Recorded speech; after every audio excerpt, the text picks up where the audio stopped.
Welcome. I'm sorry if I'm hot and sweaty. I ran from my last presentation to get to this one because I'm so excited to be here. All right, how many people is this their very first minibar? Cool, mine too. And up here presenting is kind of scary. So, a couple things to help me design this presentation for you. How many people are interested in starting a small team? Cool. How many have a small team right now? Great. How many people are having troubles communicating? Okay, let's talk about that. So we'll get things going. So a couple things we'll get out of the way real quick. So this is an interactive talk. This is not a lecture. So if you have questions, please, please, please ask them. So I also left time at the end for questions. If you're shy, you don't like asking questions in front of people. If some people were in my last session, sorry, you're going to hear this again. Send me an email, tweet, ask me a question. No problem. Or grab me afterwards. Buy me a beer. Please silence your phones. Call your mom. She misses you. You're probably wondering, who's this Chip guy? It's his first minibar, but let's talk about that. I've been in the tech industry 26 years, 20 of those years in games. I'm from the range. I'm from Duluth. Anybody else from the range in here? All right, represent. And I want to get back up there. So some of the companies that I worked for: Hasbro, Apple, Anderson Consulting, and Advanced Development Group, Microsoft Games, Cyclone Games, Outdoor Partners was my own studio, which failed. And we'll talk a little bit about that. Concrete Software, and that's my job by day. I am the studio director for Concrete Software, which is a mobile software game company right here in Eden Prairie. It's been around for 11 years. And at night, I run Frostbit Studios, which is my own studio where I do indie games. I love games so much that I do it all day and I do it all night. But what I really do is I build teams. That's what I'm known for. If you look me up on LinkedIn, you're going to see that. That's what's so special. I make teams. I love building teams. Teams as small as 2, big as 60. I worked with teams locally. I worked with teams virtually. Multiple time zones. My record, I think, is 7. I had managed 10 teams at once to get software products out that just happened to be games. So all that about is communication, which we'll be talking about. I've been very lucky. This career has taken me all over. I know it's kind of an eye chart, but the green little dots are where I actually lived and worked on games, and I'm happy to be back in Minnesota, and I'm going to stay in Minnesota. The red dots are where I actually spent time, usually a couple months working on games, and the blue dots are companies I worked with, which I didn't get to visit yet, but someday soon I hope to be there. Here's another eye chart. I shipped over 100 titles. It's very small because some of the games I'm not too proud of. But I have shipped a lot of games and worked with a lot of teams. And once again, by traveling to those different countries, I learned so much by working with those different teams. I pick up something from every single one of those teams, how they did something different, communication-wise or a new tool-wise. So I put that in Chip's little toolbox. So let's talk about team sizes. So I said I used to work at Microsoft. So things were a little different there. When I worked for Microsoft, my development team was 60. We worked on a hockey game, Cujo for Life. That was the code name, Cujo. We worked on the very first Xbox hockey game. After that, I actually worked on a prototype for a year and spent $1 million in pre-production. It's like I do, for $1 million now, I can do about 4 different games. But marketing, I have no idea how big that was at Microsoft. We just said marketing, we'll handle it. We just flipped it over the board. Marketing, legal, lawyers. Microsoft had tons of lawyers. It's one of my favorite stories is actually where I had 4 lawyers come in, sit in my office, and I had to show them the hockey game, and they had to look at all the different venues to see if they were legally acceptable, and explaining the game to them before we could ship it. Localization team, we had teams in Cork, Ireland, hundreds and hundreds of people that were localizing these games. I have no idea. User testing. We did user testing every single night for our game. So we had a whole user testing team. So I went from Microsoft, big teams, big studio, down to Activision Minneapolis, also known as Activision Licensed Business Unit. So I went from a team of 60 to a studio of 60. Marketing team of 1, Steve. Now, when we wanted to get something done marketing, Steve will do it. And Steve sat next to me.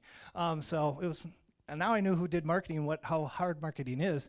We also had one lawyer, Joe, who also is my lawyer now. But it was just unbelievable going from big to small and trying to get things done. You still can get them done. You can still do it in small teams. But it was just interesting for me. I went through a little bit of a culture shock, going from that big to that small. Then I went to my own studio, which was 3 full-time people, including me. So we outsourced everything. So I was the founder, the game designer, then I had 2 producers, a tester, and then we also outsourced the development work to Vancouver. Great team there. Worked with them, long distance. We produced several games, 3 games, 3 Wii games, and 3 mobile games. And unfortunately went under. But if I didn't have that experience, I wouldn't be able to do what I'm doing now for Concrete Software, which is to run their studio on a day-to-day basis.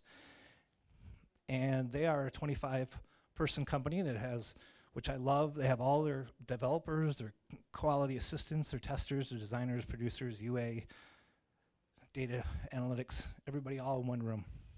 So, and I have Frostbit, which is just kind of me and my buddies when we get online. It's a virtual team, but that's just to give you a little background of all the different teams I worked with. And now let's talk about making a team, your teams, that kick ass. So first of all, this talk is not about funding. Hopefully you went to the Piranha talk and got your money. It's not about finding a publisher, finding people. You can probably do that here. Projects, who's going to do your back end, who's going to be your coffee fetcher. No. It's not a talk about that, Find an investor, find a lawyer, Joe, accountant, IT person, and definitely if you're gonna have a small team, learn to get your own coffee. So what talk is this? What is this talk really about then, Chip? It's about building, managing, and growing a successful team. And the most important thing is team communication. That's what we're gonna talk about today. And remember, if you have questions, ask. So let's look at some recent headlines. Hopefully I won't get kicked out of here. Best Buy had layoffs a little while ago. Microsoft here, Activision alone, laid off some people. Target just went through some layoffs. It's really unfortunate. There is a lot of people are leaving Minnesota, which I'm trying to help prevent people from leaving Minnesota. And to stay in here, also, unemployment benefits are still on the rise. So what does this mean? People get sad. I say, hey, this is opportunity. This is time for you to start your own team, put something together. So for the people who talked about they had a team, I want you to ask yourself these questions. Do you have enough people? Do you have the right people? Who's in charge? Who's in charge of your company? Who's in charge of your project? It's all very important. Where are you going to be located? Do you have office space? Are you going to work out of your house? Co-op space? How are we going to communicate? What tools are we going to use? So keep those in mind. Think about this. And then, so let's talk about them one by one. Do you have enough people? It's really a difficult question because you don't, you're just starting out. You don't have a lot of money. Or you may have money, Are you funded? Depends on your project. Do you have money right now? Is your project funded? That is going to be much different than if you are bootstrapping your project. If you're bootstrapping it yourself, you're not going to be spending a lot of money on maybe a marketing person right now. You need to spend the money on the people you need to get your first product out, your demo out, your MVP, minimal viable product. And this question goes hand in hand with the next question on do you have the right people? okay? So every person on your team should have a specific role, and that's where I say the right people. So I've been very lucky where I've worked on projects, and hopefully you have too, where you have someone who is unbelievable, that can do 3 or 4 things. You want that person on your project. Everybody does. That's, one of the right people. Get the right people who can do what you need to get done right now. What I like to call is, I do the opposite when there's a layoff. Everyone know lifeboat drill? God, I'm old if you don't know what the lifeboat drill is. Or escape pod. Okay. This is what happens when there's a layoff. They gather everybody in a room and they're like, okay, who do we want on the lifeboat? And what that means is, who do we need to get this project out, and whose job is good? And so they say, okay, Ava will keep her, and Bob will keep her, and that's really what they do, especially at Anderson Consultant when you're hired to be axe people. But it's called a lifeboat drill. I do the reverse. Okay, we have this game, we have this software project, we have this web app, we have this mobile app. What do we need to get out? Do we need a coder? Do we need an artist? Who do we need? Make sure you hire those people first. Hire them, trade, do something. Get those people first on it. I'll do one side thing here. I did this speech over in Europe, and I found out that there is, well, you didn't even know what the lifeboat drill is, but the lifeboat is cultural. So if you're ever in Russia and you say, do the lifeboat drill, they look at it differently than Americans do. So I'll give you this example. So let's say your mother and your loved one is floating in the ocean, and there's only one more room in the lifeboat. Who would you pick? Would you pick your mother or your spouse, loved one, or significant other? How many would pick your spouse, loved one, significant other? There's no right or wrong answer. I'm just trying to show you something. I would pick my wife, okay? I would pick my wife, okay? Because, that's my wife. My mother gave birth to me. She had a great life. She would want me and my wife to go on and do better things. In Russia, you would take your mother. I found this out. Because your mother gave birth to you, you can get another wife. You're not getting another mother. So, little tip from Chip. When you're in Russia and you want to use the lifeboat drill that everyone knows, I guess. So, another thing, don't hire your buddies. Don't hire your family or your friend member. Except, except if they're one of those gods, if there's one of those people that can really do everything. But don't. I've seen so many startups where they go, oh yeah, let's get together. It's like throwing a party in college. You're like, okay, I got some money. And there's always one guy who only has $5 and everybody else throws in like 50 to get the keg and stuff. Maybe my college life was a little bit different, but we made money in college at our parties. But that's the one guy, and then, or girl, and you're working, you want everybody to be giving it their best. And so especially early on when you have that small team, you want everybody who is top of their game. They're totally invested. They're excited. They want to be there. They're going to give it their all, And it's really hard to fire a family member. Stinks. It's not fun or to fire your buddy. So make sure you hire the right person. And everyone you bring on, make sure they're committed. I have done this. I've actually done this on games where I've had people or projects. I'm going to use games and projects intermittently. Thank you. I've literally, if I didn't think they were pulling their weight, I walked in their office or pulled them in a conference room. I said, are you in or not? And they're like, what? I'm like, are you in or not? I either need you in or you're gone. And they're like, oh, I'm in. And I'm like, okay, then show me. Or I have other people that go, Chip, you know what? I'm not. I'm burnt out. I can't do this anymore. Or I don't want to work on a hunting game because I don't like shooting deer. I'm like, okay, now I understand why you're not in. Ask them that question, her that question, but you have to ask it. If you just let it hang out there, it's only hurting you. It's hurting you, your company, your bottom line, your budget. So don't be afraid, especially early on. Ask them, are you in, are you out? And this doesn't mean if you have some people who are part-time, that's okay. If they're saying, I can do 20 hours. Great. If they're doing 20 hours and they're getting their stuff done, great. But if they say they're doing 20 and they're only doing 10, shut it down early before it gets too long and suddenly you're way behind and you're not able to deliver. Okay. I worked with a company up in Canada, and I used to love going to their studio. Everybody was happy, everybody communicated, they cranked out some great stuff. And they started with 5 people. I think they're a couple hundred now, and they do games for Nintendo. Has anybody played Mario Striker? They did that game. They did all the Striker games for Nintendo. But when they were only 10 people, I go, man, how do you have such a great culture? And he goes, Chip, we have a better firing policy than a hiring policy. And I was like, whoa, that just really stuck with me. He's like, we'll bring somebody on, but if they're not making it within the first week, 2 weeks, they're gone. He goes, we have to protect their culture. We don't want anybody, you know, as Woody would say, poisoning the water hole. We can't have that happen. You have to protect your culture. And a lot of times why you probably broke off and started your own group is you want your own culture, right? You've been at big companies or you've seen it done wrong and you want to do it your way.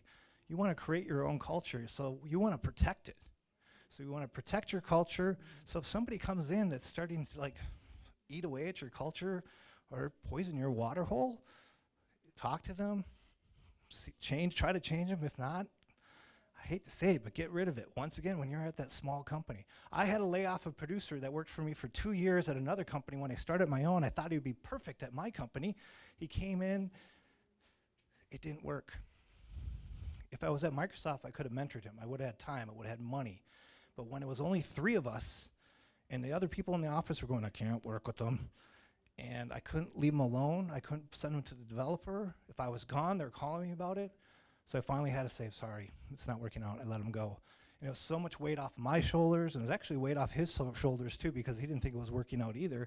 And then everybody else in the office was like, oh, okay, we can get some stuff done. So a lot of times when you have that problem child in your office, it's affecting a lot of other people, not just you. Okay? Protect your culture. So important. Other question is, you know, how do we expand? Okay, we have 4 people. We want to bring on that next person. How do you know? Big question is always buy or do you grow? So there could be great instances where you can get some interns and bring them in because you could get them for college credit. You can get them maybe for a little bit more money. I've found some great interns that actually have turned into full-time employees for me. But you have to give them a little bit more love because they're new. So maybe they haven't worked on a game before or worked on a project before, or haven't learned that operating system, or they've never been through a product cycle before. So remember, you're gonna have to invest a little bit of time in those people. You can't just take anybody and plug them in and think, oh, it's gonna work. Buying, you know, you can buy those mercenaries. There's those mercenaries out there that you can bring in. Marketing, bring in a marketing pro, bring in a developer that can help you out, or a great artist. Sometimes contracts really work well. Maybe you really need art, but just for a little bit of your project. And you want it to really look good. You could find somebody, bring them in on a contract. A lot of times these freelancers, that's the way they work. They'll come in, do the art, do a great job, and then you can part ways. But then as you grow, you can maybe bring them back. The big question I always ask myself is, do I really need this person right now? And what I do is I wait 6 months. And after 6 months, if I'm still feeling the pain, or the people in the office are going, we need somebody, then that's usually a good idea. We really do need that. Because you could get into a project in 3 months and maybe it's really hairy these first 2 weeks as you're trying to figure something out. And then maybe somebody builds a tool, or maybe somebody works out the art pipeline, or somebody works out the back end, and suddenly it's, hey, we're okay. We're cruising along right here. So don't just jump right ahead, especially if you're bootstrapping it. I love this one. Who's steering the ship? This happens a lot with startups and small companies and people trying to put something together is, I'm sorry, everyone cannot be in charge. It just doesn't work. I'll give you a real life example. The studio I worked with exploded. The 5 top people got together, started a company. all were in charge, okay? They became equal business partners. That's fine, you can all be equal business partners. But when they started to build the game, they all thought that they could run the project. And so the coder went one way, the art went another way, and they all had different things. And there was no one in the middle to say, no, that's not the right direction, or we need to turn left. You need to have somebody who's in charge, actually running it on a day-to-day basis to say, hey, this is the way we're going, follow me, we're off track, or you're not on time. We need your deliverable. So you need, who's your whipcracker cheerleader? You need that person on that team. Doesn't mean it's the owner. Doesn't have to be the owner, but you need somebody on your project who is your whipcracker cheerleader, making sure that everything is getting done every single day, hitting your milestones, and also, checking the temperature of the studio. Are you okay? Are you overworked? Are you underworked? Do you need more work? Why are you mad at Sally? Why is Sally mad at you? So, this is the person who's in charge of your project. You need one. And don't kid yourself. I've seen it so many times. You need somebody to do this. They go by many names: producer, project manager, scrum master, Bob, you name it. So, time out here. Questions? Are you getting information you like that's useful? Good. All right. If you want to leave, you can leave. I'll cry later.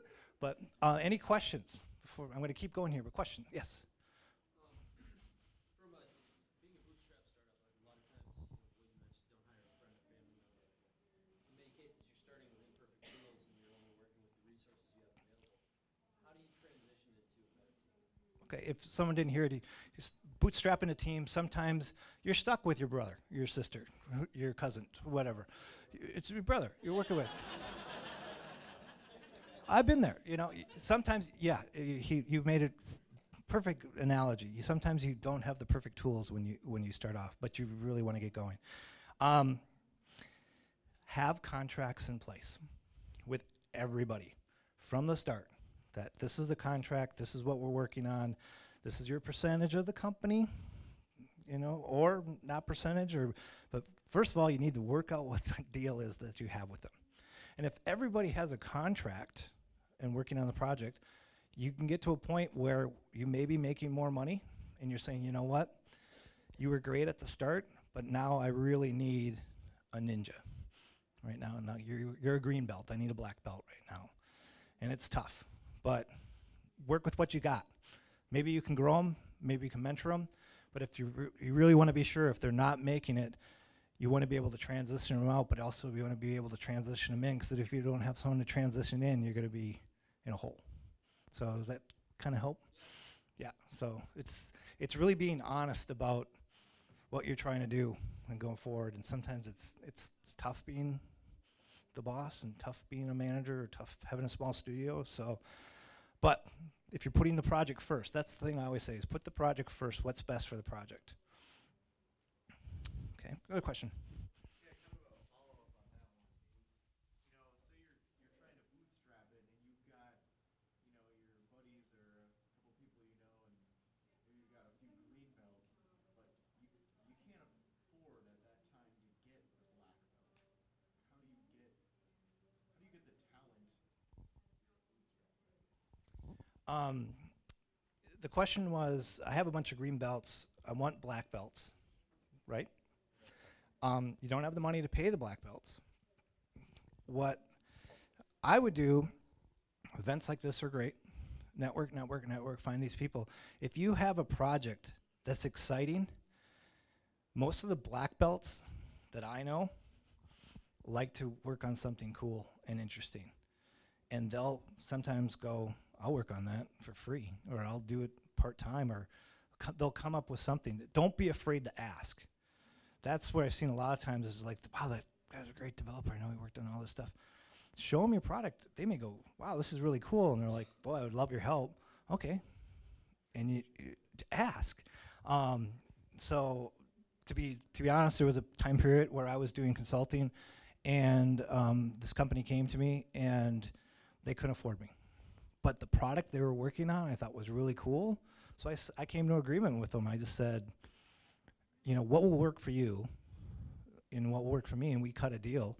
And I said, I want this to be successful just as much as you. I'd rather work on something really fun and cool that I believe in than something I don't believe in, like some back-end database for a bank. I'm sorry, I don't want to do that. This was about, they were working on a project. Oh, I'm under NDA, sorry, can't talk about it. But it was a cool project. And I'm like, I'll work on it, and it was great. And for 3 months, I was able to be their black belt on their project, and we had a lot of fun and got them going. And they were able to get their funding and then move forward. So ask. You never know when that black belt will come down. You know, Mr. Miyagi, he helped out Daniel. Remember that. You know. The first movies, not the second ones. Those were bad. Okay, let's talk about location. My mom was a real estate agent, so it's always about location. Brick and mortar. That's one way to go. That's the old school to go. It is your second biggest expense. After people is this stuff, lights, power. You gotta have internet now. You know, people want air conditioning, especially when they're sitting next to a computer all day. But that's your second biggest expense. But if you're just starting out, don't put your money into brick and mortar. That's, I think, one of the mistakes that I did when I first started my studio is I thought I had to have a sign in front of the door that I could put my name on and I'm cool. I have my own studio.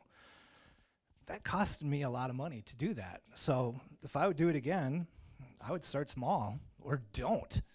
You know, I could have done it on my kitchen table. So when I actually did close my studio, I did work from my kitchen table and I had fun. Actually, I had more fun in coffee shops. Coffee shops were cool.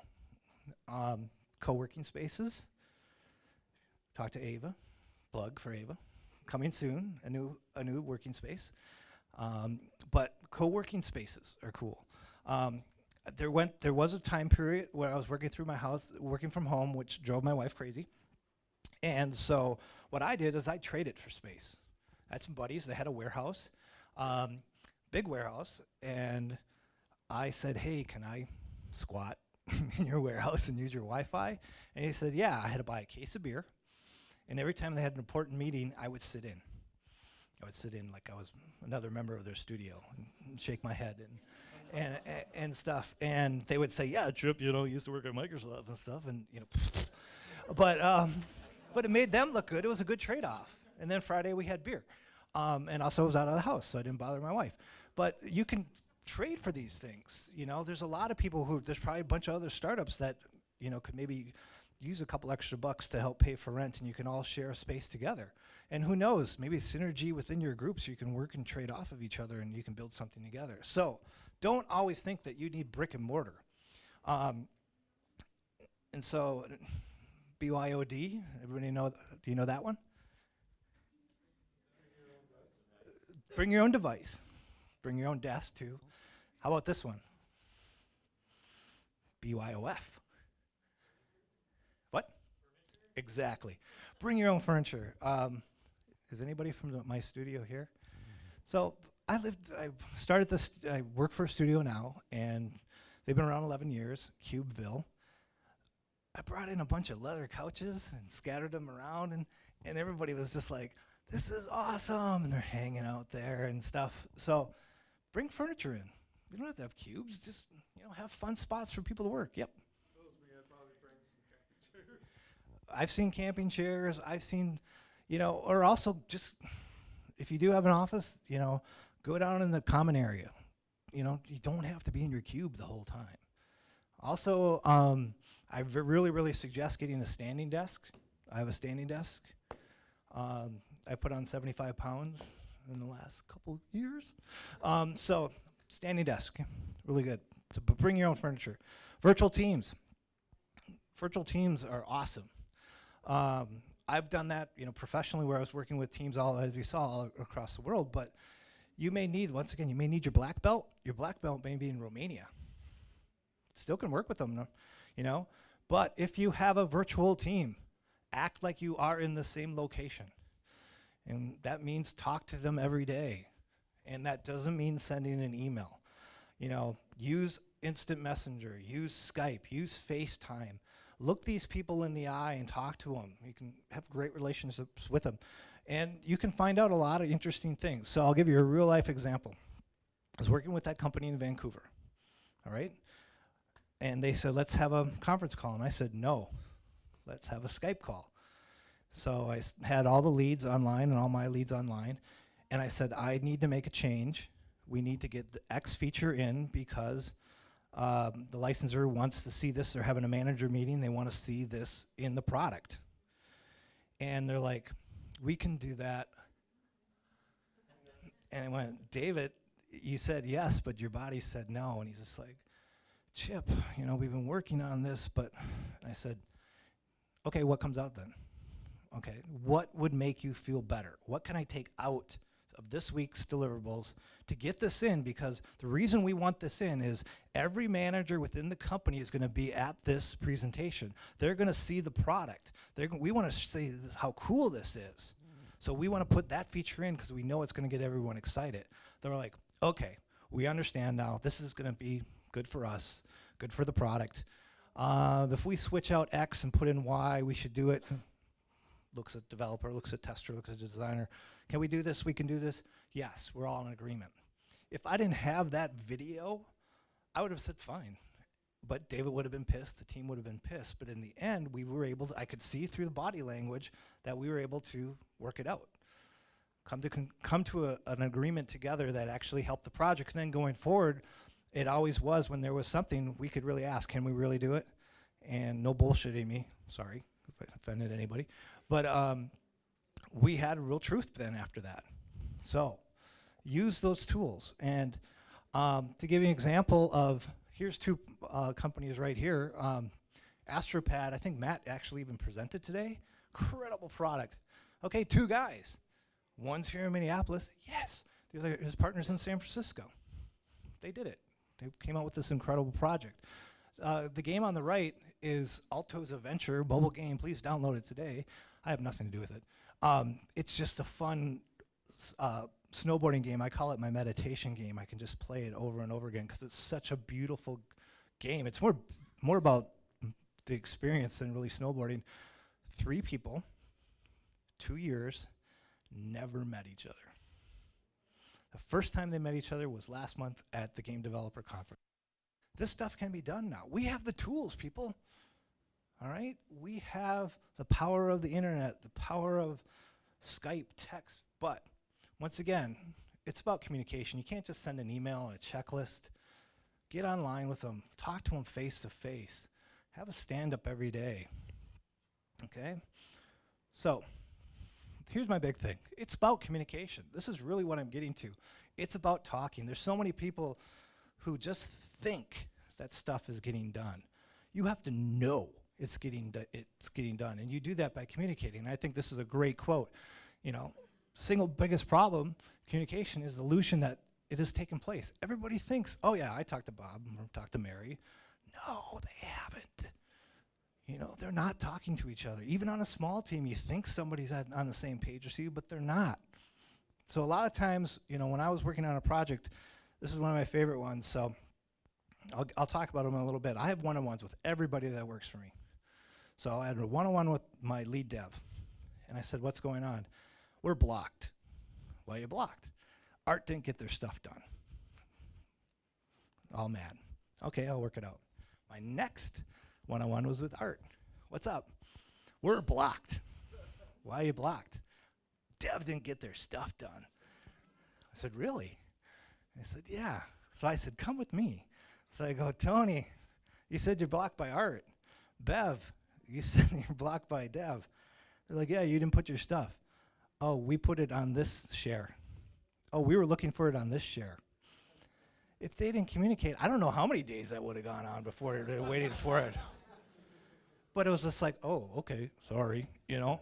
But just because somebody was in the middle feeding communication back and forth and making sure that people were communicating, fixed that problem real quick. Could have got bad. So communication is really important. This is what communication really looks like. there's so much noise and stuff going on. So you, as a small team, that's why you need to communicate very well. Talk to your people, have one-on-ones, have team meetings, get online, talk to each other. Because once again, substitute game for project. This is the success and failure of your project, your game, hinges on your team's communication. If you are not talking to each other, if you are not working together, you are gonna fail. It's plain and simple. Over communication is always better. Communicate, communicate, communicate. Okay? Let's talk a little bit more about that. Some misnomers. Some of you may be dealing with these right now as you have your little small team. These are some of the ones I love. It's gonna be easier to communicate because we're a small team. No, just because you're a small team doesn't mean it's gonna be easier. Your project's not gonna be easier, communication's not gonna be easier. If it's virtual, remember, different time zones, different people, you gotta be able to communicate, all right? Wrong. I love this one. We worked together before. We'll be on the same page, no problem. Wrong. And then, since this project is smaller, it'll be easier to keep track of everything. Yeah, you know what I'm gonna say about that one. Just because it's smaller doesn't mean it's easier. You probably worked on big, huge projects or small projects. It's still hard. It's still software. It's still problem solving. It's still communicating. It's still gonna have bugs. It's still gonna have issues. Communicate, communicate, communicate, communicate. Talk, talk, talk. Hey, let's talk more about communication. Remember, great ideas come from everyone. That's one of my things I live by. I'll give you a little story, once again. I hope you're not getting sick of them. But we were working on a hockey game, and we couldn't figure out how we wanted the controls to work on a hockey game. And this is gonna be hard to describe, but so this is way back when they had 2 sticks on the controller first came out. Most people didn't know how to use 2 sticks. And so mostly you just moved and then you pushed the button to shoot. Skate forward, shoot, skate forward, shoot. 3 artists came into my office, said, Chip, we figured out a new way to do controls for the hockey game. I'm like, great, lay it on me. They go, what if we use the left stick to move the player and we use the right stick to pass? So I can be moving forward and pass behind me, do a drop pass. Or I can swing it to the left and right. Now, everybody does that. But back then, they stole it from us. EA stole it from us. But it came from the artists. The artists figured that out. That they were like, they actually were playing Halo. They go, we were playing Halo. We thought these controls could work in hockey. But I was like, wow, that's a great idea. We actually did it. We were the first ones to actually have a hockey game where you could skate in one direction and pass in another with the other stick. But what also that did was prove to the team that the designer was not sitting on high and all the ideas came from him. It proved that we had an open door policy, that great ideas came from everybody, and this game was everybody's, not just the designers. And so that, after we did that, that really bonded us as a team. And that's, if you saw the joke, Cujo for life, we shipped on Halloween 2004, 2002, I think. Every Halloween, we all send each other an email, Cujo for life, Cujo for life. And those people went on to do great things, but we all still remember that. And so just a little thing like that, great ideas come from everywhere. Start the week with a team meeting. I know people hate meetings, but if you do the right things in those meetings, people will love them. Keep them short, keep them on track, keep them important. What I do is I have shout outs. So I start every meeting on Monday.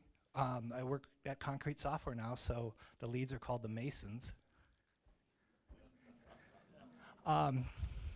Thank you.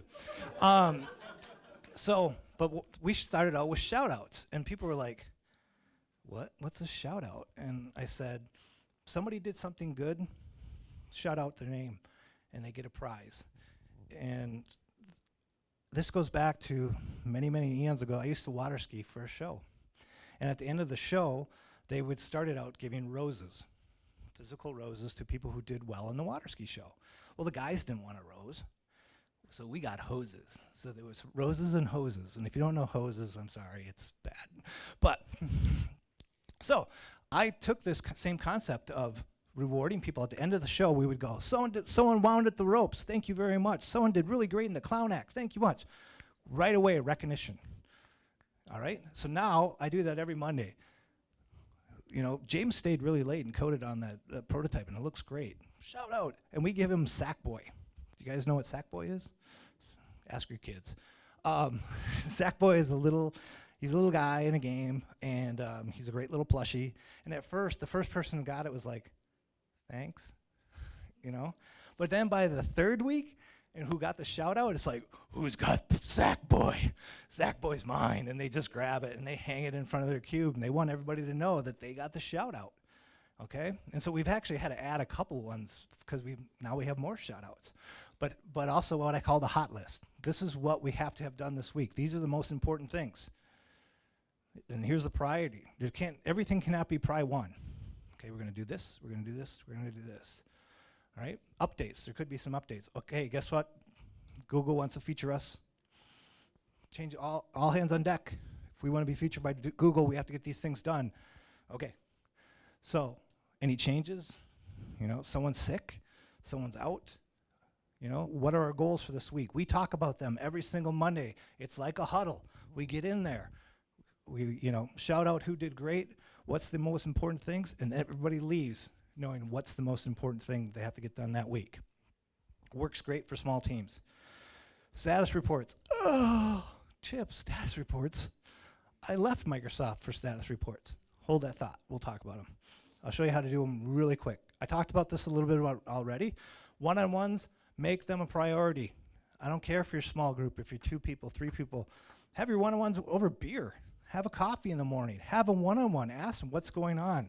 And it's not always about the project. The first question I ask my one-on-one is, how are you doing? And what I mean by you doing, how are you doing? I know all the kids' names of the people that work for me. I know David's got a baby due in June. I know his second child, and it's a boy. I know he's nervous. I know he's worried about getting things done. That's what I mean. It's not, I don't dive right into why are you behind on this, or what do you think about the game design, or what do you think about the art? How are you doing? I learn more and more in one-on-ones about what's going on in that person's life, and to understand, because that's going to affect how they work, what their output is, and that I care about them. And I care about them as an individual first, where they want to go. We talk about that. That's really what a lot of us talk about. And then we talk a little project stuff. But if they feel, and it's also between that person and me. I don't share it with anybody else. A lot of times people come in their one-on-ones and they shut the door and they're like, Chip, God, I'm going to kill that person. And I'm like, okay, we get through it, wind down. I'm like, do you want me, that's my first question. What do you want me to do about it? Nothing, I just needed to vent. I'm okay. Great. Okay. So other times it's like, I really need you to say something. Okay, I'll step in. But a lot of times you're their buffer. They need to get something off their chest a lot of times. So one-on-ones are important. I know a lot of people who say they have one-on-ones and then they break their one-on-ones. I have a more important meeting. So that what you're saying is that meeting is more important than you. So I'm like, no, I have a one-on-one at that time. You'll have to reschedule that meeting. And then people know that if they can't get me during the week, they know once a week they're going to have me for an hour. So you can make them fun. Like I said, have coffee, have breakfast, have lunch. Charge it to the company. I suggest you use the Agile process. How many people know Agile? Scrum? We'll talk a little bit more about that. But I suggest using it. Also use collaborative software. Google Docs, Asana, Jira, Basecamp, Wiki. I keep forgetting that new one. Trello's good. I like Trello. Stacks or Slacks? It's HipChat, really? But there's tons. But the thing is, find the one that works for you and use it, okay? But the thing is, these are not just tools. These are weapons. They are. They're weapons. This is how you're going to get your stuff done. Look at your project like you are attacking that hill, and you need your battle plans in place. If you have your Google Docs and everybody's on the same page and knows what to do, boom, boom, boom. You're ready. You're ready to go. All right. Status reports. Okay, this is how I do status reports. First thing, how are things going? Gut check. This is what people write to me. They tell me what is going on. And it's amazing what you'll learn. Yes, 5 minutes, thank you. I'm almost done. So gut check, tell me what's really going on. And what they're saying is everything from I have cancer, which I have gone through a couple times with people working for me, to my mother has cancer, to I've been sick, I'm getting a divorce, my girlfriend broke up with me, my boyfriend broke up with me. That's why things aren't going well. I get that gut feeling. They tell me what's going on. Next, they tell me what tasks are completed. They completed this week. Tasks are scheduled for the next week. And here's where the magic comes in. Whoop! You switch those two things around, and it becomes a to-done list. Because this is way you never lose anything. This is the things I need to get done. If they don't get done, they transfer over to the next week. And you make sure nothing falls off the plate. And the other great thing about this, when review time comes around, you have a beautiful doc of all the things you did all year long in your to-done list. Also talk about risk and dependencies. If you're waiting on a piece of software, you're waiting on a person, we need to know about that. Key dates. Thank you. I hope this helped. Questions? There's some other stuff about me. So, sorry, very fast. Was it helpful? Thank you. Any questions? Don't be shy. If you are shy, email me, send me a tweet, grab me, buy me a beer. What things do you think are unique of challenges for managing a game team versus a general software team? The biggest thing, really at the end of the day, they're all software projects. The biggest thing with games is it has to be fun. So bringing down a menu item, going to a database call can be really easy. You can test it. But how do you test fun? So that's probably the biggest difference is we got to do everything that everybody else does on a software project, make sure it works, it doesn't crash, it fails, but then also be fun at the end of the day. So that's probably the biggest difference. And we may have some more creative people as far as we're going to have a lot more artists. So we sent one of our producers to learn the Scrum and Agile process, and they're like, how do you deal with artists? And the Scrum Master was like, what? I don't know. Yeah. So we may have much more artistic things in the pipeline. As a follow-up question, I don't mean to dominate the questions, but how do you go about making sure it's fun? What's the secret sauce to land it to? If I had that question, I wouldn't be here. I'd be in Notch. I'd be with Notch. Living in that. That's what I call black magic. That is the one thing about games. It's still black magic, is trying to figure out what is fun and what not fun. Maybe fun to me, not fun to you. So that's the hardest part. That's the battle. That's what keeps me coming to work every day, is playing with that black magic to make it work. That's why I like games. But if I'm sorry I was being a smartass, but if I knew it, there isn't an answer. You just don't know. Just like anything with an app too, as far as who knew tweeting would be cool? 148 characters? Now it's huge, Who knows? Other questions? All right. Oh, do you have a question? Ideal team size was the question. I think it depends on my project. If I'm asked to build, let's say a 2D mobile game, I could get away with 10. But let's say when I was working on a hockey game where I needed a 3D world with 30 stadiums, 300 player textures, I'm going to need a bigger size team. So it totally would depend on it. But if I would say perfect with communication, everything going, 10 to 15 always kind of feels right to me. When you hit 20, 25, then you have to hire people like me to be a manager sometimes to run the studio if they don't want to do it. So yeah, as you get bigger, it gets harder with communication. And it gets further and further away from the vision too. So I would hate to have to run, Best Buy. Oh, so many people. Other questions? Yes, in the back.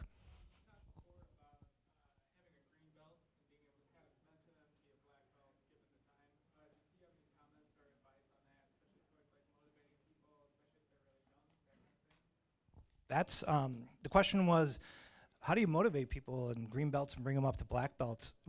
One-on-ones, caring about them, taking the reviews seriously. When you sit down, give those people goals, Actually follow up. How are you doing on that goal? Did you actually learn it? Give them the opportunity. For example, right now, we're switching to Unity in our company. We have a number of people who don't know Unity. Giving them the time to actually, at work, learn Unity. You know, so if you're taking somebody and you're saying, okay, we want you to do more, give them the opportunity to do it. So you can't just, they can't just learn in a vacuum. So if you want that person to give them a little bit riskier code or art, or if they're going to manage a project, but be there as a manager to catch them. Be their safety net. I say that all the time. It's like, don't worry, I got your back. I'll give you air cover. You do it. Go. I got you. You know, that's the thing. You have to give them opportunities to fail. But when they fail, pick them up and say, pick them up and go, okay, did you learn something? Yep, okay. Get back in there, champ. It's kind of like raising kids, you know. A lot of times it's you know, you got to be there for them, you got to listen to them, you got to help them out, and you got to give them opportunities to grow. But when they fall, don't say, I told you so. Go, okay, what did we learn? Get back in there. That would be best. I think I don't want to make you late for your next class, but thank you very much. It's been great.